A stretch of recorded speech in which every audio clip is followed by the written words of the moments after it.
And I think we get here just as confused about where God is as we were ever confused about anything else.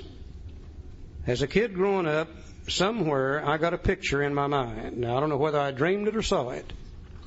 But in my mind, when I was thinking about God, He was a tall, elderly gentleman, stood on a cloud up in the sky, long flowing white robes on, long white hair, golden halo around his head, and sun rays shooting out of that halo, and a big stick in his right hand.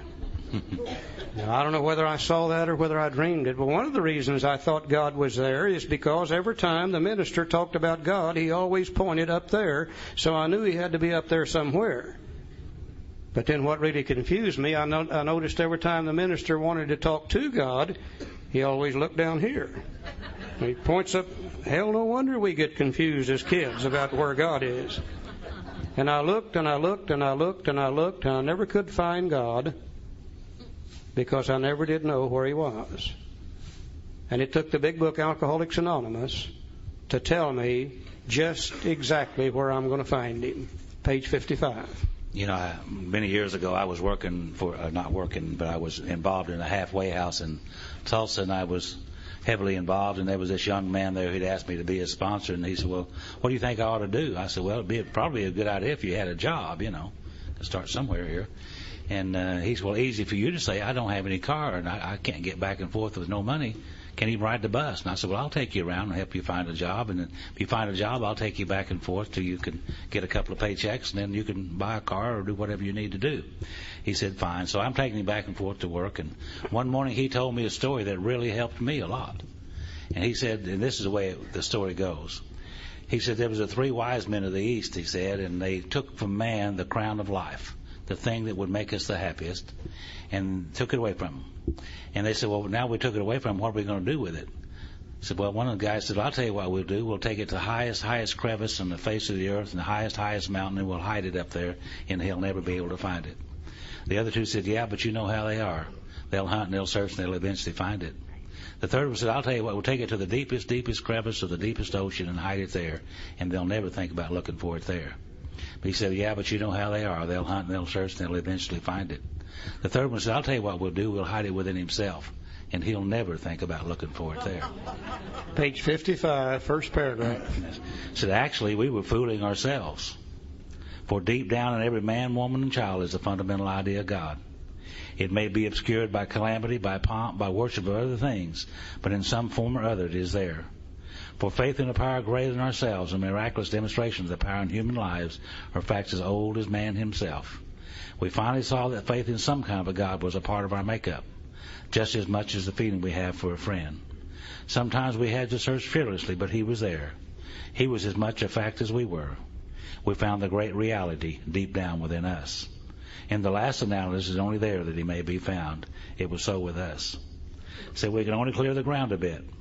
If our testimony helps sweep away prejudice, enables you to think honestly, encourages you to search diligently within yourself, then if you wish, you can join us on the broad highway. Now, with this attitude, you cannot fail. The consciousness of your belief is sure to come to you. A God of your own understanding is sure to come to you with an open mind.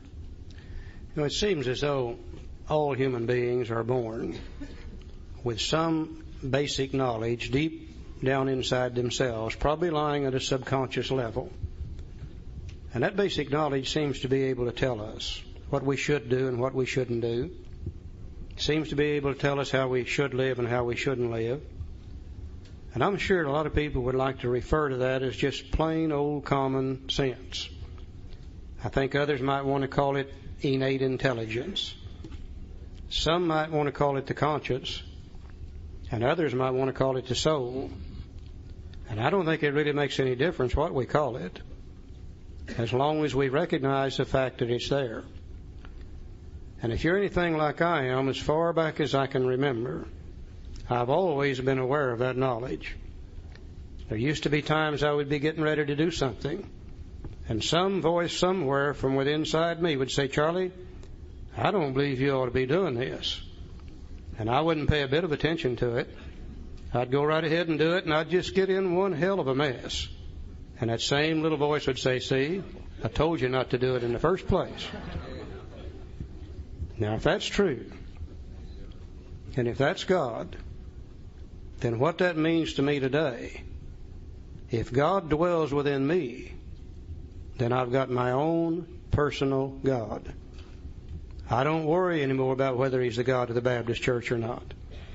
I don't worry whether He's the God of the Catholic Church, the Hebrew religion, or anybody else's God. If He dwells within me, then He's my own personal God, and He and I can come together in very simple, very understandable terms. This is one of the greatest pieces of information that I have ever learned, is I can have my own God, and He dwells within me, and my knowledge comes from Him, and through Him I'll be able to find that power. Now then, am I ready to make a decision? You betcha. When He was a God of justice, when He was hellfire and brimstone, I wasn't ready to make that decision. But throughout this chapter, my concept of God has changed entirely, and I'm beginning to believe He just might be a kind and a loving God. And just maybe He'll start doing some good things for me, not hellfire and brimstone. And now I'm ready to make a decision. And I don't think it's by accident that the very next chapter is entitled How It Works.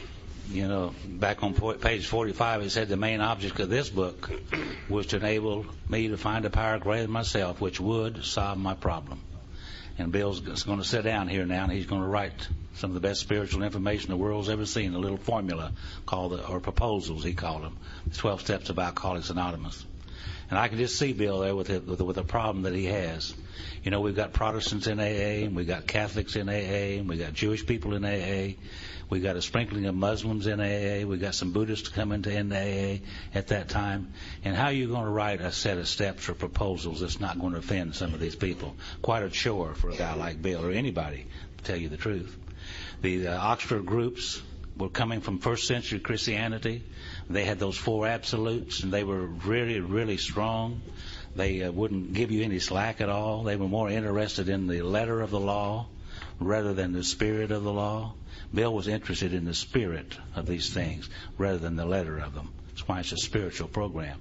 So Bill had one gigantic problem here, try to write these steps in order to, in such a manner that it wouldn't offend anybody, and he accomplished that through the 12 Steps of Alcoholics Anonymous. These 4 absolutes that the Oxford group had said you were to practice absolute love, absolute purity, absolute honesty, absolute unselfishness. And these alcoholics were having a hell of a time being absolute anything except drunks, you know. And they said, Bill, we need to get rid of that kind of stuff. Also, they had made their own little steps, 6 of them, which came from the Oxford group tenets. And Bill could see loopholes in these steps that the alcoholic mind was slipping through. And he knew that they were going to have more strength. And he knew they were going to have to be expanded. But he didn't know how far. And in trying to satisfy that bunch, in trying to satisfy the people from all different religions, and in trying to satisfy those who didn't want God in here, Bill had a terrible time with it. By that time, AA had really divided into, you might say, 3 factions. In Akron, where Dr. Bob was, they didn't have any problem with God. Dr. Bob was a highly religious man. He used the Bible. He insisted everybody he worked with use it too. God was no problem there. But the New York City people were an entirely different breed of cat. They really didn't want anything to do with God if they could avoid it. They would have preferred a book dealing with the mind rather than spirituality, period. And there was finally a third faction that had said, well, let's talk about God, but let's don't talk about Him too much. Let's come down somewhere in the middle of this thing. So Bill's trying to satisfy them all. And he said he tried and he tried and he tried and he tried to get started on chapter 5. This is going to be the directions on how to recover. And he said, I simply could not do it. And he said one night while in bed, leaning against pillow behind his back, leaning against the headboard, pad and pencil in hand, trying to start chapter 5, he said, I finally just gave up. And said, I put down the pad and the pencil, and said, I prayed and asked God for help and direction. And he said, I meditated for maybe 10 or 15 minutes. And he said, then after a while, I reached over and picked up the pad and pencil. And he said, it felt as if the pencil had a mind of its own as it raced across the pages. In less than 30 minutes, he had written How It Works. One of the greatest pieces of spiritual information the world has ever seen. After he had written it, he went back and numbered these proposals, and he found out there was 12. He didn't set out to write 12. He went back and numbered them, and there was 12 of them there. Now, almost immediately after having done that, somebody knocked on the door. One of the guys in a New York City group had one of his sponsees with him. They knew that Bill stayed up late working on the book anyhow, so they had come by to see Bill on the way home. Bill could hardly wait to show this to this older member. Look at the new 12 steps. And the older member said, what in the hell is this? Said we only had 10 commandments and now you got 12. And he said 6 has been sufficient for everything up till now. And he said, I don't like it at all. And the fight was on. And they fought, and Lois finally came in and gave them a cup of coffee and settled them down. Then Bill presented this How It Works to the other members, and that's when the crap really hit the fan. Because they began to say to Bill, this sounds too much like the Oxford Group Absolutes. You're going to have to get some of that stuff out of there. And they said, Bill, you're trying to give directions to people, and you don't have the right to tell anybody what they have to do. And build this, and build that, and build this, and build that. And they almost destroyed not only the book project, but the little fellowship in its entirety. Now, Joe's going to read How It Works from the original manuscript, which most of you probably heard before. And if he reads through there, I think you'll be able to see the differences between what Bill wrote that night and what the fellowship forced him to change in order to have what we have today. Let's go through it for just a moment and see the differences. Can you imagine what kind of fight you would have if you left here today, went back to your groups, and you had 12 sets when you left, but now you had 24? Be a little fighting going on, wouldn't there? That's what Bill was up to. And this is how it works, the original manuscript. He said, rarely have we seen a person fail who has thoroughly followed our directions. Not our suggestions, our directions. Those who do not recover are people who cannot or will not completely give themselves to this simple program. Usually men and women who are constitutionally incapable of being honest with themselves. There are such unfortunates. They are not at fault. They seem to have been born that way. They are naturally incapable of grasping and developing a way of life which demands rigorous honesty. Their chances are less than average. There are those, too, who suffer from grave emotional and mental disorders, but many of them do recover if they have the capacity to be honest. Our stories disclose in a general way what we used to be like, what happened, and what we're like now. Now, if you have decided you want what we have and are willing to go to any lengths to get it, then you are ready to follow directions. At some of these, you may balk. You may think you can find an easier, softer way. We doubt if you can. With all the earnestness at our command, we beg of you to be fearless and thorough from the very start. Some of us have tried to hold on to our old ideas, and the result was nil until we let go absolutely. Remember that you are dealing with alcohol. Cunning, baffling, powerful. Without help, it is too much for you. But there's one who has all power. That one is God. You must find him now. Half measures will avail you nothing. You stand at the turning point. Throw yourself under his protection care with complete abandon.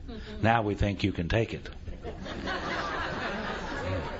Here are the steps we took, which are suggested as your program of recovery.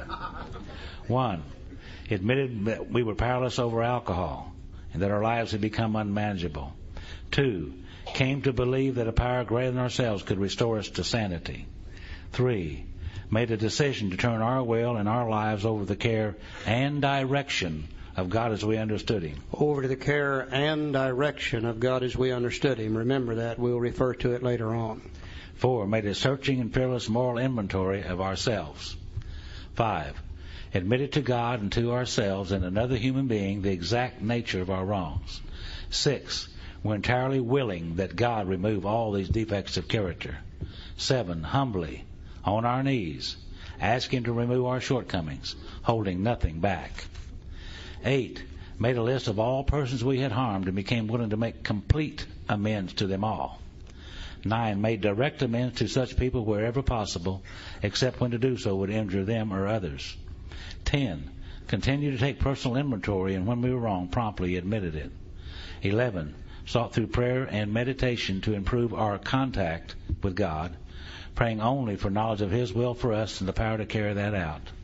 12, having had a spiritual experience as a result of this course of action, we tried to carry this message to others, especially alcoholics, and to practice these principles in all of our affairs. Now you may exclaim, what an order, I can't go through with it. Do not be discouraged. No one among us has been able to maintain anything like perfect adherence to these principles. We're not saints. The point is that we're willing to grow along spiritual lines. The principles we've set down are guides to progress. We claim spiritual progress rather than spiritual perfection. Now our description of the alcoholic.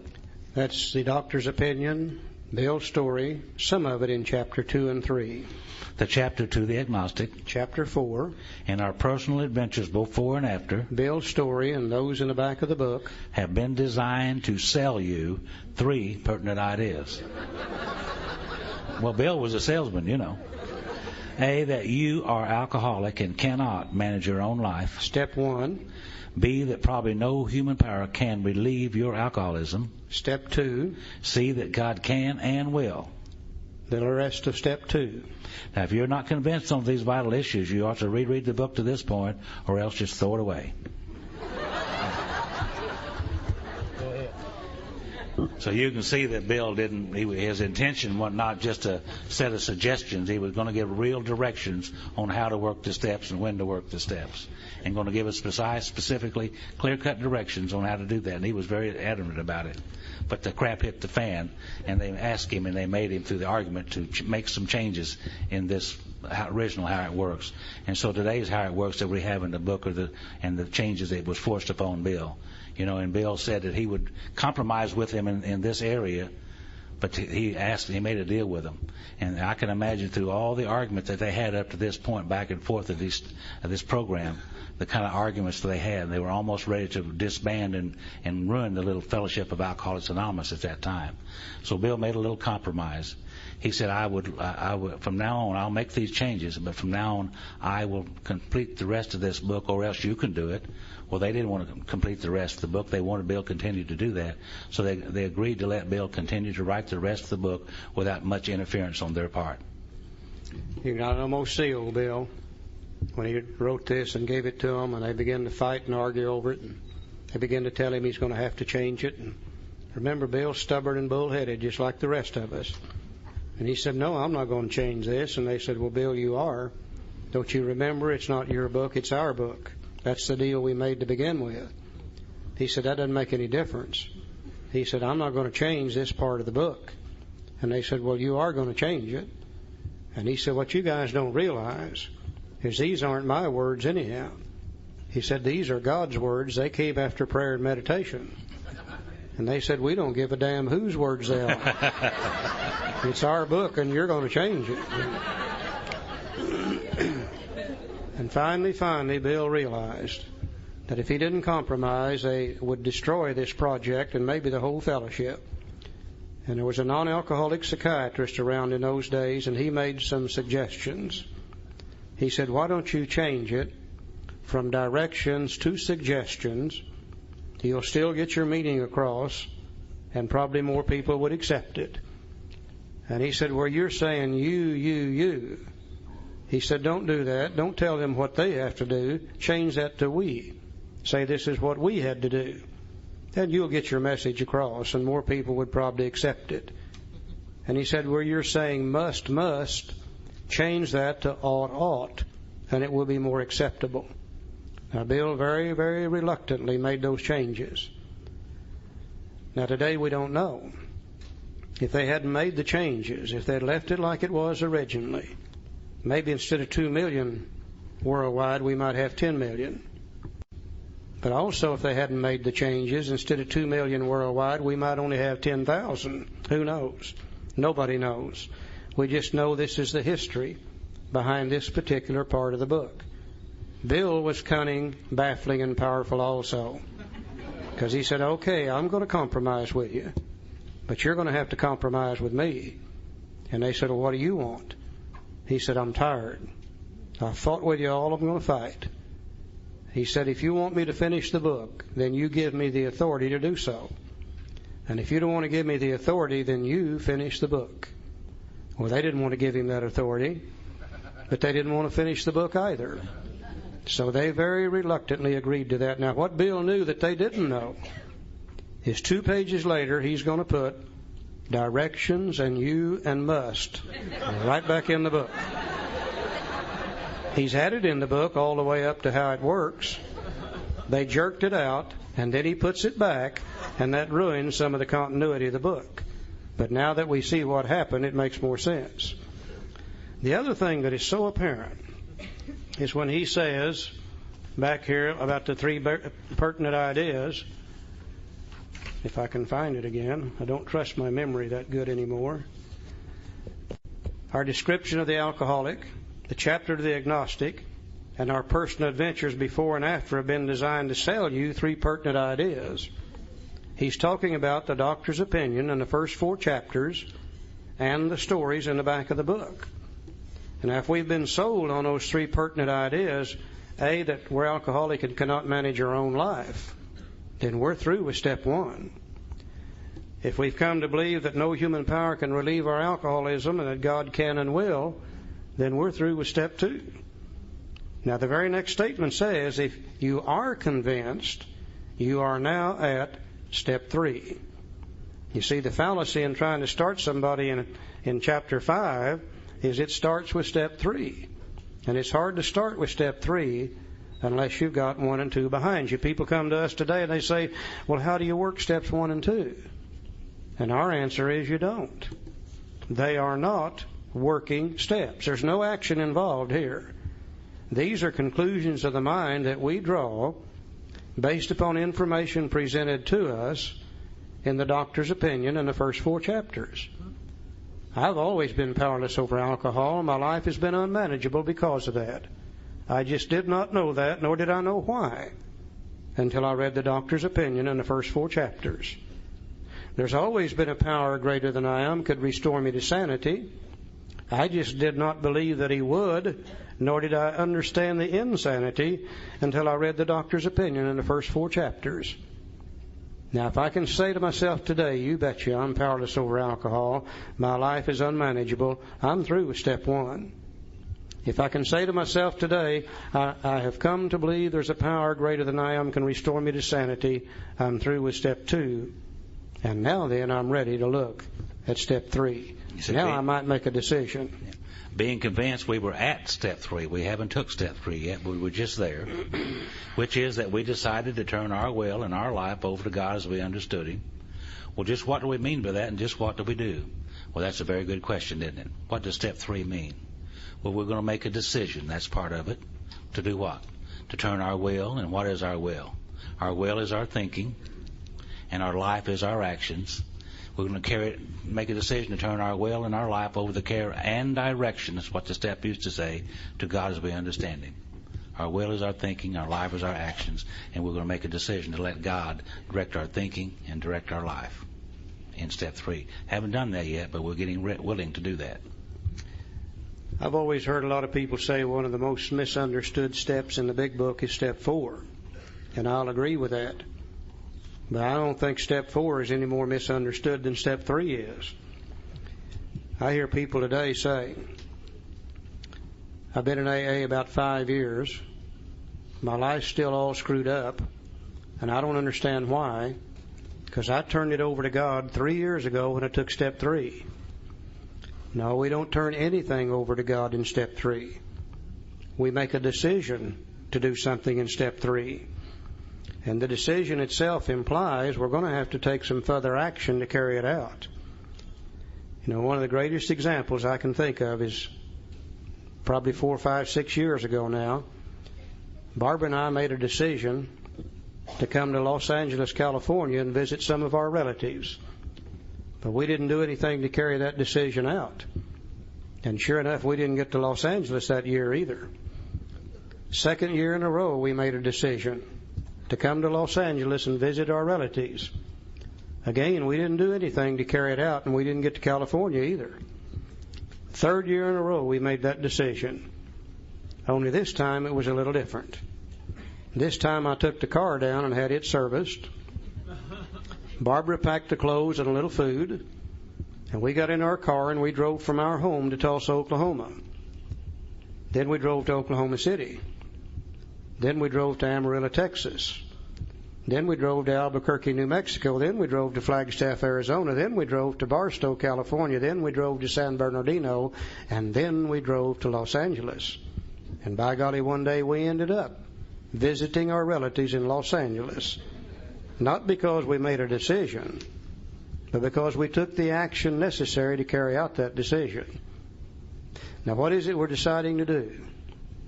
Well, we're making a decision to turn our will over to the care and direction of God as we understood Him. What is our will?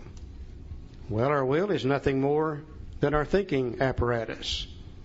Our will is nothing more than our mind. Our will is nothing more than this thing up here that tells us what to do and what not to do. You know, a good example of the word will, tying it together with mind. And let's say that some of us are beginning to approach the end of our lives, which a few of us in here are, and we've gathered up a few material things and we become concerned with what's going to happen to them when we pass on. We'll go down and sit down with an attorney. And we'll tell that attorney what we want done with these things. I want this to be my spouse's. This is to go to my daughter. I want this to be my son, and etc. Now, that attorney will take my thinking coming from my mind that day, write it down in legal terms on a piece of paper. I'll sign it, the attorney will sign it, and we'll put it in a safe. Now, a year or 2 or 3 later, sure enough, I kick the bucket.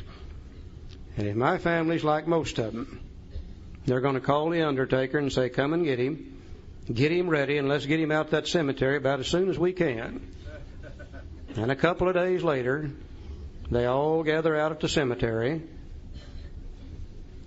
They have me suspended over a hole in the ground. They're all standing around that hole. Somebody says a few words and gives a little prayer.